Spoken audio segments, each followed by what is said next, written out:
चला मंडळी, आज रक्षाबंधन स्पेशल लाडू बघूया। त्यासाठी 4 वाटी बेसन, अर्धी वाटी रवा, 1 वाटी तूप घेतलेला आहे आणि 2 वाटी बारीक केलेली साखर घेतलेली आहे। एका कढाईमध्ये बेसन पीठ घालून 15 मिनिटं स्लो गॅसवरती हे खरपूस रंगापर्यंत भाजून घ्यायचं। त्यानंतर त्यामध्ये थोडे थोडे तूप घालून आपण ते मिश्रण परत भाजून घ्यायचं आहे आणि ते भाजून झाल्यानंतर एका ताटामध्ये काढून घ्यायचं आहे। त्याच कढाईमध्ये आपण रवा घालून घ्यायचा आहे।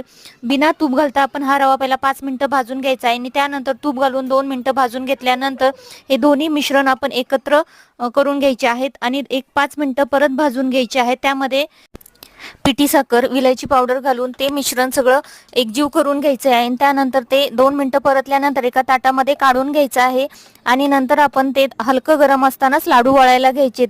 लाडू जर येत नसतील तर तुम्ही तुपाचा त्यामध्ये थोडासा 2-3 चमच वापर करायचा आणि लाडू वळायला घ्यायचेत। हे लाडू थंड झाल्यानंतर डब्यामध्ये भरून ठेवू शकता।